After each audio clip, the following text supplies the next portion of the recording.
Nesse relato que você estava fazendo, você destacou a história da luta lá, o risco da intoxicação. Sim. Pelo mercúrio. Sim. E um caos merece ser contado. É um caos para ser contado. Mas o caos foi. Exato. Mas antes de falar diretamente do caos, eu queria só retomar a questão dos agentes sindicais de saúde, porque eu acho que isso aí é exemplo claro de que existe luta de classes, né? Porque esses agentes sindicais de saúde, eles passaram a ser uma referência nas fábricas e passaram a ser lideranças representando o sindicato dentro da fábrica. Né, que era um problema, você ter ação sindical dentro das fábricas, muito difícil, em geral era coisa fora da fábrica. Né? Então os agentes sindicais começaram a ser referência e ser procurados pelos seus companheiros de trabalho para discutir as questões da saúde no trabalho, situação de risco, né? E isso começou a criar, inclusive, um certo embate, né, com os capatazes, com os responsáveis pela linha de produção e tal. E esses trabalhadores, agentes sindicais, passaram a ser representantes do sindicato nas questões de saúde. Então, traziam demandas para o sindicato negociar. E o dado interessante é que, como eles trabalhavam fora da sua jornada de trabalho, a Secretaria de Saúde pagava um salário mínimo para eles. Isso foi negociado. O sindicato negociou com a Secretaria de Saúde, deles receberam o salário mínimo. Isso foi motivo até de uma questão legal, pode, não pode, no fim, bancou e pagou, né? E por incrível que pareça, mas voltando à questão da luta de classes, depois de um certo tempo, todos esses agentes sindicais de saúde foram demitidos. E foram cerca de 30, 40 agentes formados para atuar nas empresas, entendeu? Além de atuar no programa, era um por dia, né? No programa, outros foram formados para atuar nas empresas mesmo. Né? E entraram numa lista negra e não conseguiram mais emprego no setor químico, no ABC, desde aquele período. Muitos deles foram embora de São Paulo, né? Para a gente ter uma ideia de como a gente está no meio desse conflito capital-trabalho. De fato, essa luta é realmente muito claro, esse embate, né? Mas em relação ao caos, né, que você coloca, Edilberto, de fato, essa experiência da questão do mercúrio, ela foi talvez a experiência que eu acompanhei de intervenção sindical, articulação intersetorial, a mais exitosa, né?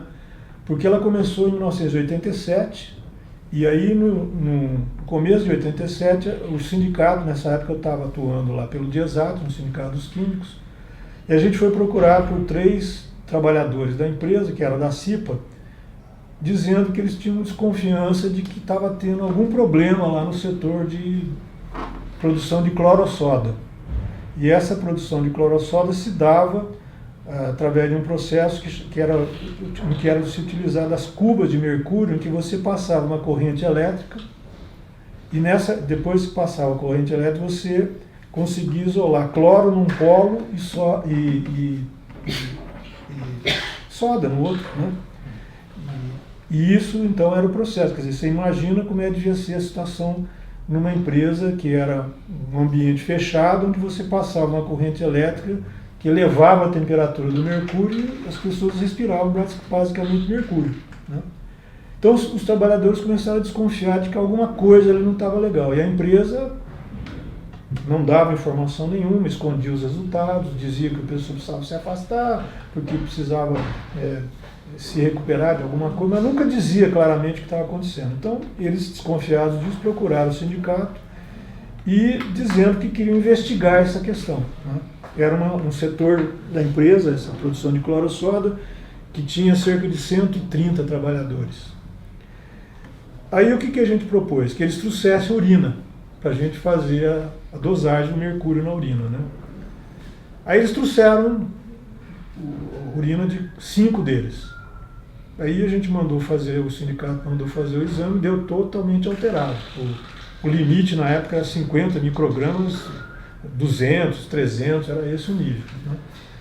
Aí a gente falou, realmente, a suspeita de vocês é bem plausível, né? Agora precisava ter mais gente, para a gente poder, inclusive, ir para cima da empresa. Daí falou, bom, tudo bem, nós vamos conversar com os companheiros e a gente volta aqui para o sindicato para avaliar. Aí depois de uns 15 dias eles voltaram com cerca de 20 vidrinhos com urina, né? Mas todos eles identificados por nome fictício. Isso demonstra, inclusive, que o sindicato também não era assim tão, né, bem visto pelos trabalhadores, né? Dizer, ó, sei lá o que o sindicato vai fazer com esse material, né? Isso pode chegar para a empresa, então todos eles, e a gente achou aquilo perfeitamente normal, né? Mandamos fazer os exames, o sindicato mandou, e aí veio todos eles alterados. Então isso já deu, né, uma certa sustentação para aquela suspeita, e aí houve uma grande articulação com a DRT na época, com o INAMPS, que ainda existia, com o Programa de Saúde do Trabalhador lá do ABC, com a Fundacentro, com a Universidade, né?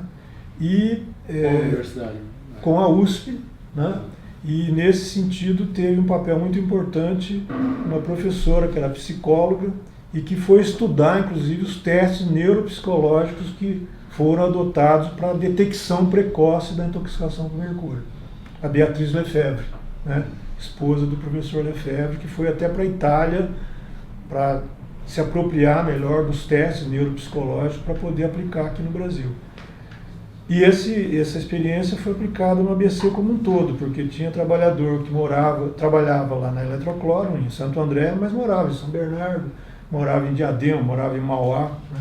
Então os psicólogos das unidades de saúde, dos programas de saúde do trabalhador daquela época, todos eles foram treinados para a aplicação desses testes. E essa experiência foi muito interessante porque, então, o principal profissional que atuava nessa área não era mais o médico. O principal profissional da equipe era o psicólogo, que sabia aplicar os testes e que sabia interpretar os testes. Então isso também diminuiu muito o poder médico, né, dentro da equipe. E essa experiência, eu tinha comentado com vocês, iniciou em 1987, aí o sindicato fez uma denúncia no Brasil sobre essa questão, tanto que a empresa chamava Solvay do Brasil, e era ligada, é uma empresa belga, né, e ela mudou de nome, em função de toda essa denúncia. Depois ela passou a chamar Eletrocloro, que é o nome que ela tem até hoje. E essa denúncia do sindicato chegou até, o pessoal foi denunciar isso na Bélgica, na matriz da empresa, levaram essa discussão para a própria OIT, né? E essa discussão pegou também outras empresas que tinham o mesmo processo de produção de cloro-soda por cubo de mercúrio. Na região da Baixada Santista tinha algumas empresas, no Rio de Janeiro tinha uma outra, né? E forçou, de certa forma, a mudar o processo. Exatamente. Mudar Depois, o processo de uso do mercúrio. Né? Exatamente. Depois você vê, depois começou a surgir o problema nas empresas que produziam lâmpadas de mercúrio. Em Osasco, a Oslan, né? Na região... Cecília Zavaris. Isso, que a São Cecília Paulo, estudou. Santo Amaro. Exatamente. Santo Amaro tinha outra. E aí isso também desdobrou em ações no Rio, na Bahia, na Baixada Santista. Os consultórios dentários também, o problema do amálgama, né? Começou a se levantar esse problema. E o interessante é que essa demanda que surgiu com 3 trabalhadores lá da Eletrocloro em 1987, né? 20 anos depois foi feito um grande acordo nacional dos trabalhadores do setor químico com as empresas e foi abolido o uso da produção de mercúrio pelo sistema de cubo de mercúrio, né? Então isso foi substituído por um outro processo, mas para a gente, quer dizer, eu acho que foi muito exitoso porque ele começou numa empresa, não pequena, uma empresa, né? Desdobrou para várias empresas no Brasil, teve repercussão internacional e depois foi celebrado um acordo baseado nessa primeira denúncia, né, nacional, que aboliu, até onde a gente sabe, né, o uso dessa forma de produção de cloro-soda, né, no Brasil. Então, 20 anos depois, demorou 20 anos essa batalha, né, mas houve uma grande vitória, eu considero uma vitória que aboliu. Eu acho que a dissertação do Milton Freitas é interessante, talvez seja uma fonte para citar. Exatamente. Né? Porque ele vai fazer esse estudo da transformação. Exato. Ele fez, inclusive, da conversão, um levantamento exatamente da situação, porque como ele era também técnico do sindicato, o Milton participou das vistorias que a DRT fazia na empresa. Então ele colheu informações também sobre... Eu ia te perguntar sobre isso, sobre a atuação da área pública, no que diz respeito ao local de trabalho, essas inspeções. Então ia com o DRT, não sei se A saúde também já participava? De alguma forma... Você lembra algum tipo de... que tipo de medida, que tipo de intervenção você conseguiu negociar? Então, quando se descobriu que estava sim, tanta gente... Exato. Depois se percebeu, quando se entrou na empresa, né, através da DRT, e aí se levantou os prontuários, os trabalhadores, se viu que a grande maioria já tinha passado por intoxicação, era afastado, ficava um tempo afastado, voltava, né? E aí, esse vídeo que eu comentei com vocês, esse filme, né, a ponta do iceberg, é muito interessante porque tem uma gravação feita numa mesa redonda na Delegacia do Trabalho, que foi coordenada pelo Mário Bonciani, em que o sindicato faz uma proposta imediata de redução da jornada de trabalho nesse setor. Você olha, os caras trabalham 8 horas por dia, nós estamos propondo trabalhar só 4 horas e ficar outro período em outro setor, né? Diminuir o tempo de exposição. Aí a empresa apresenta uma série de argumentos que não podia parar, diminuir a produção, porque ia dar problema na estrutura das cubas de mercúrio, aquilo poderia se alterar, ficar pouco, ia perder o calor que eles tinham, sabe, uma coisa. O engenheiro, inclusive, da empresa na época, para explicar, porque quando se levantou os prontuários dos trabalhadores, se descobriu que tinha 1 ou 2 trabalhadores que tinham atingido 2.500 microgramas de mercúrio na urina. Inclusive, depois, esses trabalhadores passaram pelos testes e muitos deles já tinham alteração de memória, de sintonia, de movimentos finos alterados, entendeu? Já estavam bem comprometidos, né? Então, para explicar esse teor de mercúrio na urina, né, o engenheiro da empresa, na mesa redonda, diz que, sabe o que é? Que o mercúrio ele pode ficar embaixo da unha, né, na dobra da calça. Então, quando o cara foi colher a urina, caiu o mercúrio da unha dentro do vidro, né? Sabe? Quer dizer, pô, precisa ter muita mira para acertar esse negócio dentro do vidro diretamente, né?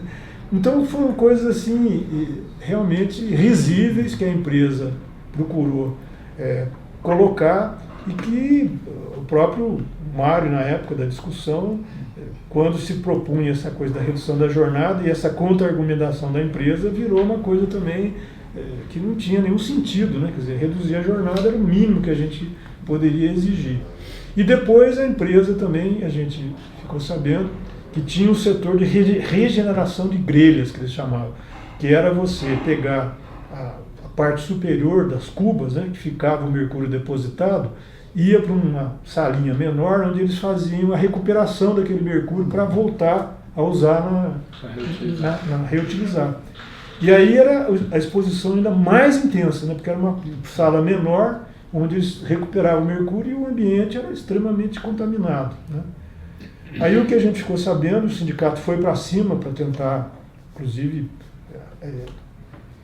abolir, né, esse processo, e o que a gente ficou sabendo é que a empresa terceirizou isso para uma empresa na região de Sorocaba, né?